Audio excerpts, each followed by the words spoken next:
Crystal, flowers para sa'yo.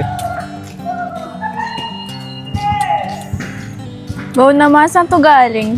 Thank you, Sky. Welcome, Crystal. Paano ka nga pala nakauwi dito? Eh di ba hindi mo na makasama mama mo? Di ba sinabi ko sa'yo yung nakaraan na kapag nagkapera ako, uwi ako dito? Kapag mahal mo, gagawa mo ng paraan. Hala, Robby, ba't magkasama kayo ng kapatid ni Crystal? Oo nga, ba't magkasama kayo ng kapatid ko? Sky, ate. Boyfriend ko na po si Robby. Wow, congrats sa'yo, tol. Bakit di ko alam yan? Kapatid mo ako, di mo sinasabi sa akin. Kaya pala sumama ka dito pag uwi, ah. Eh, ikaw nga, di mo sinabi sa akin na may boyfriend ka na eh. Pinag-iintay mo pa ako sa court, date sa Thai lang. Ikaw, Crystal, ah. Alam na ba ni Mama yan? Eh, bakit? Yung sa'yo, alam na ba ni Mama? Hindi pa. Date sa Thai ulit. Kuya, baka po kayo may 5 piso dyan. Nagugutom na po ako kasi ako eh. Kaya wala akong bari eh. Ito, 10 piso. Sa'yo na. Salamat po. Nakita mo ba yung iniwan ko ditong pagkain? Pagkain ba to? Ha? Pagkain ba to? Eh, chicharon lang to eh. Pagkain yan. Kinakain mo nga eh. Baka naman pati sa pangalan na magiging anak natin, gawin mong chicharon na. Tatamaan ka na talaga sa akin. Mahal, wala pa nga ako maisip ng pangalan eh. Ano kaya kung ang pangalan natin Chichari? O kaya, Chicha? Ayun na nga ba sinasabi ko sa'yo, Samuel eh. Tumigil ka. Ako magpapangalan sa anak natin. Angel, anak. Ikaw? Anong ginagawa mo dito? Anak, nandito ako para kamustahin ka. Kamustahin? Eto, palaboy-laboy, pag-alagala lang. Di alam kung saan kami pupulutin. Masaya ka na ba? Nakatira kayo doon sa pamamahay namin. Nakaiga sa malambot na higaan. Samantalang ako, eto, sa bangketa lang nakatira. Anak, kaya ako pumunta dito. Gusto ko na rin kasing ayain ka umuwi. Ano? Aayain umuwi? Nananaginip ka ba? Sa tingin mo sasama ako sa'yo? Umuwi ka mag-isa mo. Tara na nga, Samuel. Ayoko makita ang pagmumukha niyan. Grabe naman pala nangyari sa buhay niyo. Pag nagkaroon ulit kayo ng pagkakataon na makapag-aral, mag-aral kayo ah. Di ba buntis ka? Ba't kayo magkasama? Eh ma'am, ako po kasi yung ama ng batang dinadala ni Angel. Ano? Ang babata niyo pa. High school pa lang kayo. Bakit inuna niyo pag-aasawa kaysa pag-aaral?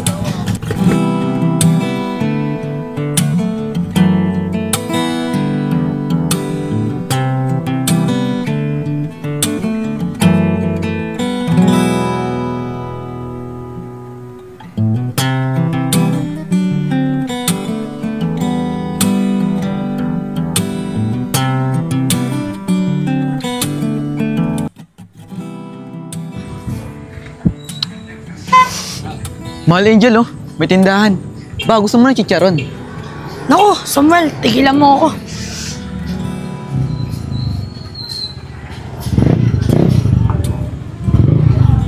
Crystal, ihatid namin kayo mamaya. Hello po, ma'am. Saan po kayo galing? Dyan lang sa mga co-teachers ko. O mga bata, gabing-gabi na. Ano pang ginagawa niyo dyan? Nakatambay lang po, ma'am. Kakauwi lang po kasi nitong kambal dito sa lugar natin. Ganun ba? Maya-maya umuwi na rin kayo ah. Nabalitaan niyo ba yung nangyari kay Angel at Samuel? Opo, alam po namin. Sa katunayan nga po niyan, lagi po namin silang dinadalaw. Oh, kaya kayo ah, maging aral na sa inyo yan. Jowa-jowa lang muna, huwag maging mapusok. Enjoy niyo muna ang kabataan ninyo. Opo, ma'am. Maraming salamat po sa payo ninyo. Pangako po, magtatapos kami ng pag-aaral. O sige, saan ko yan ha? O paano? Uwi na ako. Marami pa akong gagawin eh. Sige po, ma'am. Ingat po.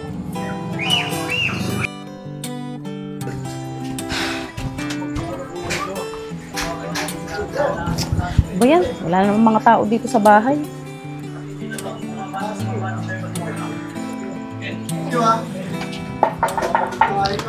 O Randy, saan ka galing? Kanina pa ako andito. Ginagabi ka ata. Diyan lang, sa tabi-tabi. May pinuntahan lang.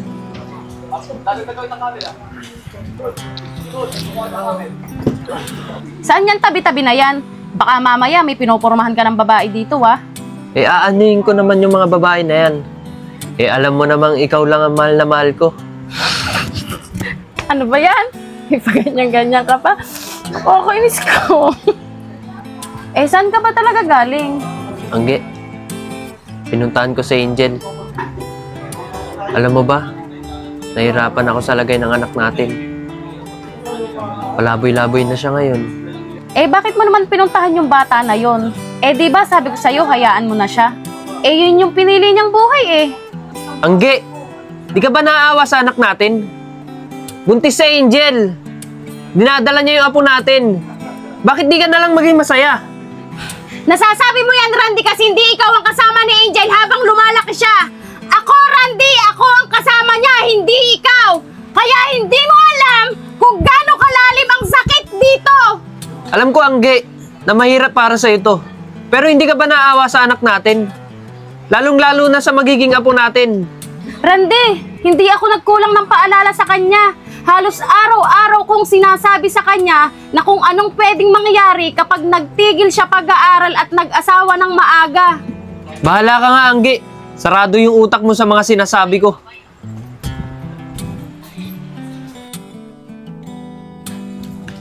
Mahal, pasensya ka na kung palipat-lipat tayo ng court na tinutulugan. Kasi doon sa kabila, nagbabalibol. Tapos dito naman, pinapalis tayo ng tanod. Kaya inintay ko lang talaga na maggabi para makabalik tayo dito. Okay lang, mahal. Ang mahalaga, may natutulugan tayo. Mahal, may poso. Bago gusto mo muna uminom. Para mamaya pagtulog mo, busog ka na. Sige, mahal. Inom muna tayo. Para bago tayo matulog, busog tayo. Sige mahal, titimbahan kita.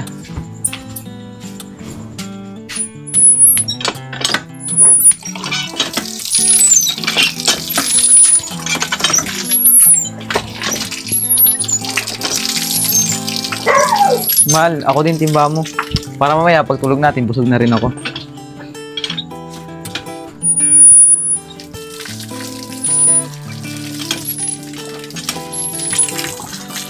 Okay, mahal.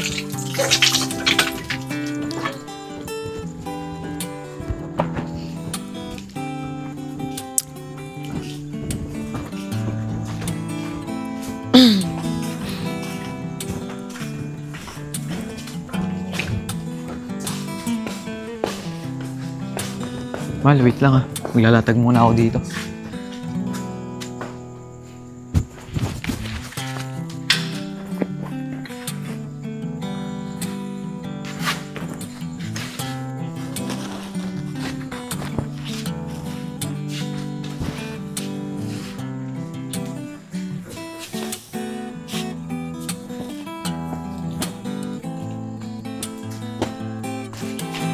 Liga ka na.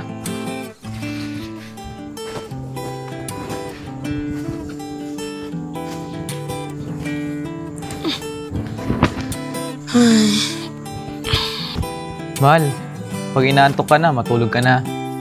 Huwag ka mag-alala, babantayan kita hanggang sa makatulog ka.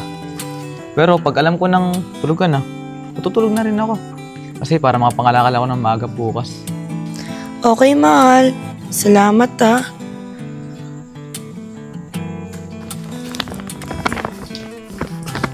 Anak, dito na si tatay.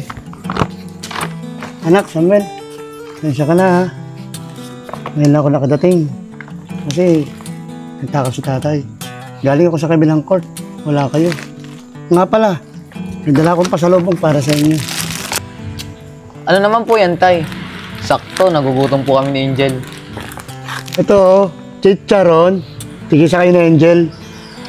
Tay, salamat po. O, Mahal, tag-isa tayo. Chicharon na naman! Walang katapusan na chicharon! Pagpasensyaan mo na to, Mahal. Tingnan mo naman yung tatak ko. Special pork chicharon. Hindi parang naka-pork chop na rin tayo. Sige na Angel, kainin mo na yan. Eksensya ka na, yan lang ang diskarte ni tatay. Eh, ikaw po, tay. Kumain ka na po ba? Okay lang anak. Ang mahalaga, makakain kayo. Dumaan ako dyan sa poso, minun ako ng tubig. Tay, ito. Yung sa akin, inyo na lang po. Tay, kasi maghapon na po kayo ng alakal, tas di po kayo kakain. Baka po magkasakit na po kayo niyan. Anak, hindi ko kayang kumain. Na yung anak ko ay nagugutom. Sige, tay. Tago ko muna po to, ah. Pag nagutom po kayo, kunin nyo na lang po dito. O ikaw, Mahal Angel, kainin mo na yan. Ayoko na niya. Mahal, di yan kagaya ng chichar na kinakain mo. Pork chop yan. Tingnan mo. Ayoko basta. Ay po, Tatay Dulong. Saan po matutulog po? Oh, Eddie Bax, buti andito ka na. Saan ka ba galing? Doon po kay Kuya Randy po. Magbunot ng balbas po. Ah, ganun ba? Nagbunot ka ng balbas. Eh di malaki ang kita mo na yan.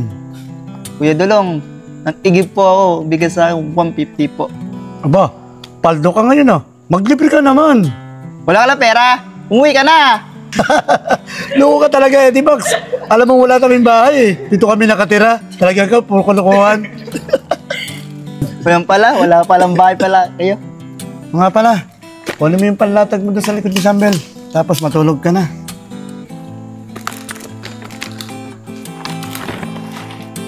Kuya Dulong, wala ko palatag. Saan ko po higa? Ah, oo nga pala. Ito ah, oh. Lutag ka na dyan, ha?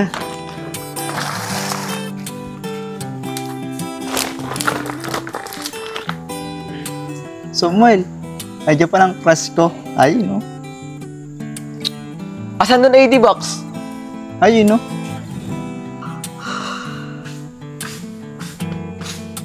Hi Angel, nandito ulit ako. Namiss kita. Nakabili ka na ba na vitamins? Oo, bes. Nabili na ako ng mga vitamins ko. Salamat, ta. Oh, Eddie Box. Yan ang crush mo. Batiin mo naman. Eddie Box, kinikilig ka na naman sa akin. Nakita mo lang ako. Nera, mimiss lang kita.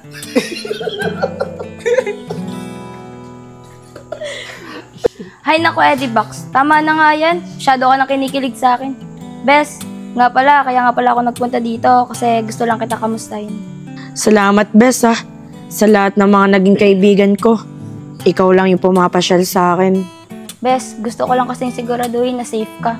Sige na, Bes. Uwi na ako. Anong oras na din kasi? Sige, bes. Thank you, ah. Sige na mga anak. Matulog na kayo. Alauna na oh. Babantayan ko na lang kayo.